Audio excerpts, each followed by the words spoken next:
Good evening.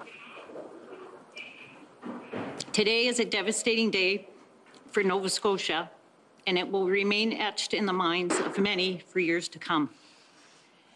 What has unfolded overnight and into this morning is incomprehensible, and many families are experiencing the loss of a loved one.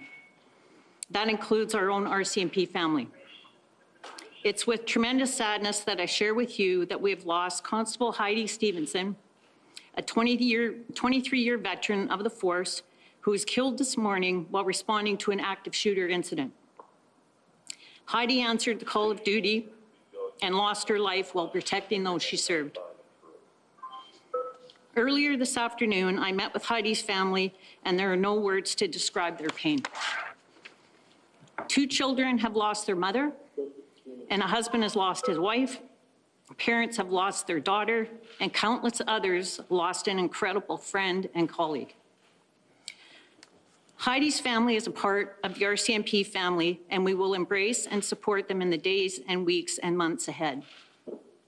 Unfortunately, I have to also share that another one of our officers was injured and is in the hospital receiving treatment of a non-life-threatening injuries. He and his family will be supported, and we will be alongside him as he begins his road to recovery. This tragic incident has also resulted in many victims outside of the RCMP. Countless families are in mourning today. Each person who lost their family and friend, and they too will need their support. The impact of this incident will extend from one end of the province to the other. As Nova Scotians, we have to do what we're known for and come together in times of need and support each other. So right now, I'd like to turn it over to Criminal Operations Officer, Chief Superintendent Chris Leather, who can speak more about the criminal investigation. Thank you.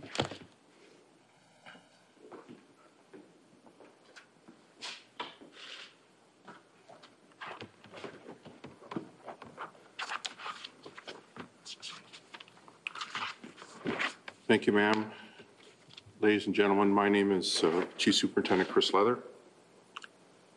I am the Criminal Operations Officer for Nova Scotia RCMP. I would like to offer my sincere condolences to the family of Constable Stevenson and to the families of all the victims. I would also like to acknowledge the member who was injured and his family. As you can appreciate, this is an extremely difficult day for the RCMP and for the families who have been affected by these tragedies. We are in the early stages of an incredibly detailed and complex investigation that has forever changed countless lives and has left multiple victims.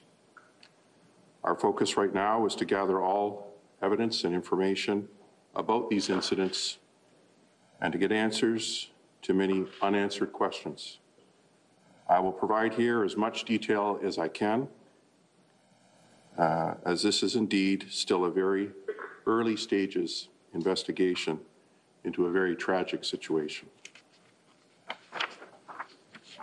Last night, following multiple 911 calls, Nova Scotia RCMP members responded to a firearms call to a Portapique residence in Colchester County. When police arrived at the scene, members located several casualties inside and outside of the home. They did not, however, locate the suspect. This was a very quickly evolving situation and a chaotic scene. Many units responded, including emergency response teams and police dog services. We also received support from other police services, continue to receive support from other police services, especially Halifax Regional Police. Our focus was the safety of the residents in the immediate area.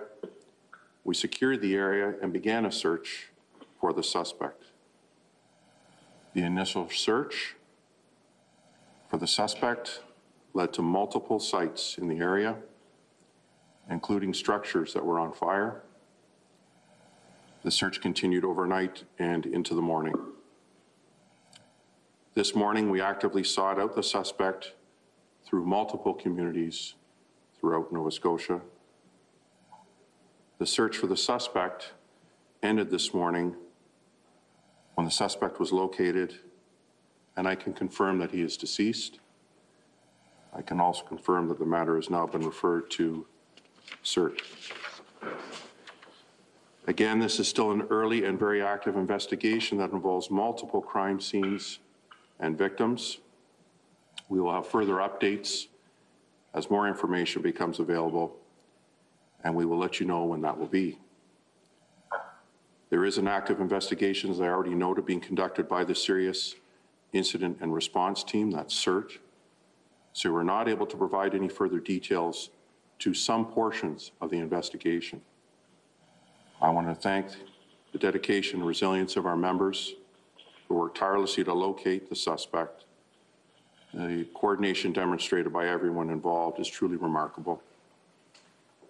We have reached out to all of our employees to ensure that they have wellness resources available to them during this difficult time. Thank you very much. Commanding Officer Lee Bergman and I will now take any questions that you have.